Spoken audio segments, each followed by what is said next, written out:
Hello my dear friends, I welcome all of you to Vishnu classes. आज हम stimulated teaching के बारे में जानेंगे कि स्टिमुलेटेड टीचिंग होता क्या है। जैसे हम कहते हैं कि रियल क्लासरूम टीचिंग है, रियल क्लासरूम टीचिंग के ऑपोजिट जो होता है उसे हम सिमुलेटेड टीचिंग बोलते हैं। और इसमें क्या होता है, जैसे हम कह सकते हैं कि आर्टिफिशियल टीचिंग भी कह सकते हैं कि हमारे ही पीयर ग्रुप बैठे हैं और उनके सामने जब हम पढ़ाते हैं ताकि हमारी स्किल्स इम्प्रूव हो सके, हम रियल क्लासरूम को अच्छे से मैनेज कर सकें और हम अच्छे से पढ़ा सकें, उसे हम सिमुलेटेड टीचिंग बोलते हैं। और ये एक ऐसी टेक्निक है जो इंडिया में यूज़ हो रही है। क्यों हो रही है? ताकि हम टीचर के बिहेवियर को मॉडिफाई कर सकें, दैट मीन्स चेंज कर सकें, और क्लासरूम में जो जो प्रॉब्लम्स आती हैं या क्लासरूम को कैसे मैनेज करना है, कैसे बिहेवियर प्रॉब्लम्स आती हैं या वैसे कोई प्रॉब्लम आती है तो हमने उसे बेटरली कैसे चेंज करना है, कैसे उसको हैंडल करना है, ये सिखाने के लिए जो है पायलट ट्रेनिंग कह लो, आर्टिफिशियल टीचिंग कह लो, रोल प्लेइंग कह लो, उसे हम सिमुलेटेड टीचिंग बोलते हैं। सो सिमुलेटेड टीचिंग जो है क्या है, एक ऐसी टेक्निक है जो इंडिया में यूज़ हो रही है। क्यों हो रही है? ताकि हम टीचर के बिहेवियर को चेंज कर सकें। और इसे हम क्या क्या बोल सकते हैं? रोल प्लेइंग, है ना। जैसे हम क्लासरूम में जो है रोल प्ले कर रहे हैं या हम आर्टिफिशियल टीचिंग जो है टीच कर रहे हैं। सो अगर हम एक डेफिनेशन देखें, view of Thomas and Demer, इन्होंने क्या बोला है? To simulate is to obtain the essence of without the reality. मतलब रियलिटी नहीं है, लेकिन आप जो है पढ़ा वैसे रहे हो। क्यों पढ़ा रहे हो? ताकि आपकी स्किल्स जो हैं वो इम्प्रूव हो सके। एक और डेफिनेशन है फिंक की, उन्होंने क्या बोला है? Simulation is the controlled representation of reality. मतलब कि आपने कंट्रोल किया हुआ है रियलिटी को, आप रियल क्लासरूम में तो नहीं हो लेकिन आप वैसे ही पढ़ा रहे हो जैसे बच्चों के जगह पे जो है आपके पीर ग्रुप जो है बैठे हैं और आप पढ़ा रहे हो ताकि आपकी स्किल्स जो है इम्प्रूव हो सकें आपके बेटरमेंट के लिए, ठीक है। और ये सिस्टम जो है 1968 में जो है वो स्टार्ट किया गया था, ठीक है। फिर उसके बाद जो है सिमुलेटेड टीचिंग का जो है आपको कंसेप्ट आना है, प्रोसीजर आना है, मेरिट्स और लिमिटेशंस हैं। तो सबसे पहले सिमुलेटेड टीचिंग क्या होती है आपको अब समझ आ गया है। और अब जो है हम इसके क्या जानेंगे, प्रोसीजर के बारे में कि क्या क्या प्रोसीजर होता है सिमुलेटेड टीचिंग का। तो सबसे पहले क्या है कि सिलेक्टिंग प्यूपिल टीचर। स्मॉल ग्रुप जो है प्यूपिल टीचर का सिलेक्ट किया जाता है। जैसे हमने ABCD वगैरह असाइन कर दिया कि ये रोल असाइनमेंट, ये बच्चा जो है ये पढ़ाएगा, ये बच्चा जो है ये डिस्कस करेगा, ये वाला बच्चा ये वाली स्किल पढ़ाएगा पहले, है ना। तो ये सारे स्टेप्स होते हैं सिमुलेटेड टीचिंग के।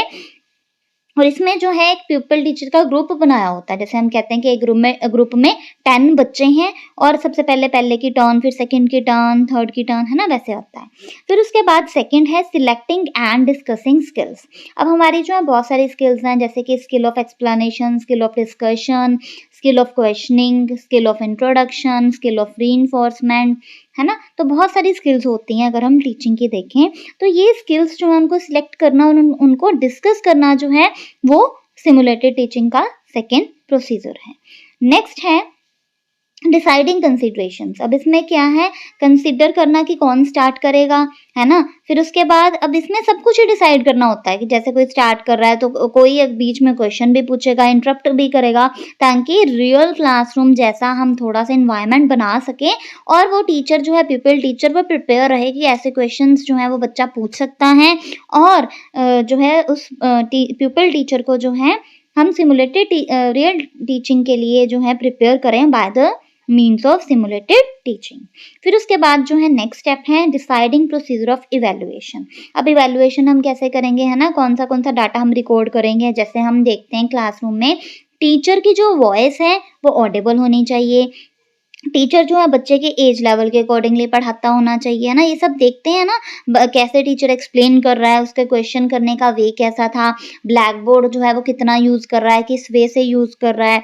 फिर उसके बाद जो उसने कौन कौन से जो जैसे हम कह सकते हैं कि प्रेजेंटेशन यूज़ करी है या उन्होंने जो है कोई चार्ट या मॉडल क्या दिखाया है ना। तो वो सारा प्रोसीजर से हम जो है इवेलुएट कर सकते हैं। नेक्स्ट है कंडक्टिंग प्रैक्टिस सेशन। अब ये प्रैक्टिस सेशन क्या है कि सबसे पहले अगर हमने कुछ ग्रुप बनाया हुआ है, फॉर एग्जांपल कि हमने 10 स्टूडेंट्स का ग्रुप बनाया हुआ है, तो उनको पहले की टर्न आई, सेकंड की आई, जैसे लास्ट में 10th की आई, 10th के बाद फिर फर्स्ट की आएगी। वो क्यों? ताकि प्रैक्टिस करें और सभी स्किल्स को जो है वो सीख सकें। जैसे कि मैंने आपको बताया है कि टीचिंग में जो है बहुत सारी स्किल्स होती हैं, और ये मैं इसलिए बता रही हूँ क्योंकि आगे जो है आपको क्वेश्चन आएगा माइक्रो टीचिंग में, ठीक है। तो उसमें कौन कौन से स्किल हैं? Skill of introduction, skill of reinforcement, skill of questioning, है ना। तो बहुत सारी स्किल्स होती हैं। तो उन्हीं सभी स्किल्स को जो है, स्किल ऑफ ब्लैक बोर्ड, उन सभी को क्या करना है, हमने बार बार प्रैक्टिस करना है ताकि जो भी हमारी परफॉर्मेंस में जो है इम्प्रूवमेंट हो सके, और अगर कोई प्रॉब्लम है तो वो सॉर्ट आउट हो सके। जैसे अगर हम जो है आर्टिफिशियल टीचिंग करते हैं तो उससे जो हमारा पीर ग्रुप है, कहीं पे कोई प्रॉब्लम है तो वो हमें बताता है, हमें फीडबैक मिलती है। तो उससे हम क्या करते हैं, उसे हम सॉर्ट आउट करते हैं और जो है इम्प्रूवमेंट अपने में करते हैं। नेक्स्ट है last one is prepare to change the procedure. तो इसमें क्या है कि जो भी प्रोसीजर है, जैसे एक है उससे आगे मूव करना है ना, नेक्स्ट स्किल पे जाना। जैसे सबसे पहले कौन सी स्किल है कि स्किल ऑफ इंट्रोडक्शन, है ना, फिर उसके बाद स्किल ऑफ एक्सप्लेनिंग पे जाना। तो इसी तरीके से पैटर्न को चेंज करना है और सभी स्किल्स को सीखना है ताकि हम जो है रियल क्लासरूम में भी अच्छा पढ़ा सकें। सिमुलेटेड टीचिंग जो है वो क्या है, एक आर्टिफिशियल टीचिंग है। सिर्फ एक प्रैक्टिस करवाई जाती है प्यूपिल टीचर को ताकि वो रियल क्लासरूम में भी जाके जो है अच्छे से टीच कर सके, ठीक है। फिर उसके बाद है मेरिट्स ऑफ स्टिमुलेटेड टीचिंग। अब इसकी क्या क्या मेरिट्स हैं? तो सबसे पहले जो है हम बच्चों को मोटिवेट कर सकते हैं। हम देखते हैं कि अगर टीचर पढ़ा रहा है, कैसे-कैसे पढ़ा रहा है, तो उनको हम इम्प्रूव करने के लिए बताएँगे, है ना? प्रॉब्लम्स क्या-क्या आ सकती हैं, वैसे क्या प्रॉब्लम है, कोई बिहेवियरल प्रॉब्लम्स क्या हैं, क्लासरूम में कैसे जो है क्या एनवायरनमेंट होता है, कैसे जो है मैनर्स में सभी बच्चे रहें, डिसिप्लिन में रहें, वो सिखाना होता है। थ्योरी और प्रैक्टिस में कैसे लिंक बनाना है ना? क्योंकि जब आप स्किल ऑफ एक्सप्लेनेशन करोगे ना, तो उसमें आप सारा प्रोसीजरली बच्चों को पढ़ाओगे। तो कैसे आपने थ्योरी से प्रैक्टिस की तरफ जाना है, कैसे आपने सारे एक्सपीरियंसेस जो हैं लेबोरेटरी के एक्सपीरियंसेस भी बच्चों को करवाने हैं, कैसे आपने इस टीचिंग में जो है इंटरेस्टिंग अपनी टीचिंग को कैसे इंटरेस्टिंग बनाना है, एंजॉयबल बनाना है ताकि बच्चा जो है वो ज़्यादा से ज़्यादा सीख सके, है ना। और इसमें आपने डिस्कशंस भी करनी है ताकि जो है रियल क्लासरूम आपका जो है वो और ज़्यादा अच्छा बन सके। आर्टिफिशियल टीचिंग में जो है आप अपने आप को इम्प्रूव करने की कोशिश कर रहे हो, ठीक है। अब इसकी डीमेरिट्स क्या हैं? बिगिनर्स के लिए थोड़ा डिफिकल्ट होता है, इनकरेक्ट हो सकता है, सभी सब्जेक्ट्स में जो है हम उस वे से नहीं पढ़ा सकते हैं ना। फिर उसके बाद जो है स्मॉल चिल्ड्रन के लिए आपने देखा कि पीर ग्रुप बैठा हो, तो पीर ग्रुप जो है वो हमारे एज लेवल का होगा, है ना।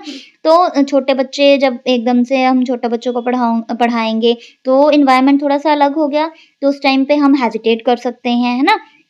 या हमें कोई प्रॉब्लम आ सकती है, डिफ़िकल्ट होता है कई बार टीचर्स के लिए, और कई बार जो है सिमुलेटेड टीचिंग जो है वो कॉस्टली भी होती है। तो आज हमने जो है सिमुलेटेड टीचिंग क्या होती है, उसके प्रोसीजर के बारे में, उसके मेरिट्स और डिमेरिट्स के बारे में जाना है। So hope you like this. Please like, subscribe and share this channel for more and more videos. Thank you.